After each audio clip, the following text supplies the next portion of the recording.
Bw'Ekegambero Koegerera yokabiro mukonyi bumurai bwensi ya Kenya musikiriga Gachagua uyuboigo urumurai w'ikiama gia DCP NIGO here amwe n'abawakili bae anyara kuba gwikira nasi Kegambero kia milimani AKOMOCHIA Nairobi unenchiremo yogochego chakia ogotegererwa gwiki na KWAYE ikiabegete Bosio Bw'Ekegambero ikyo kwamiriria OKORUSIGWA KWAYE ABISI korengana n'abawakili bae NIGO bono bagoteba emiroberio yabegetwe yokuria kumurusia ABISI nigetabwatetie RICHIKO anene mona sensemeria yokubwatererirwa nebirengererio by'abananchi egento bono basabire Ekegambero ikyo kenyara kuba kegutuguterare muroberio y'omugima na kwenekya buna umusike Gachagua ngwakanware miroberio ya busingwakanware ngeri yaye iyo habakenya bamachorete ko bamukonye bumurai wensi.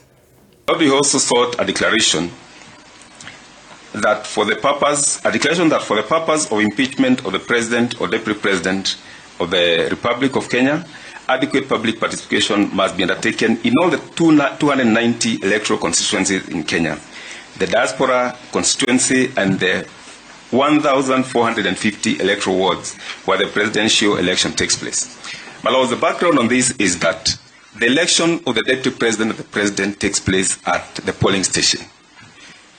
Council who have submitted before me have explained to my lords that the initial notice that was given was that public participation was to be undertaken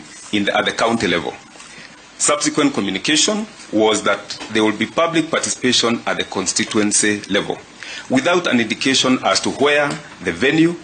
and more details to allow members of the public to meaningfully participate in public participation so that they can give their views. So that without a clear communication that public participation was to take place in all the 290 electoral constituencies and the 1,450 electoral wards, then that process cannot be said to have met the constitutional threshold on meaningful public participation. It is for that reason then that my lords, we pray that you can find in favor of the first petitioner the declaration that is seeking under D.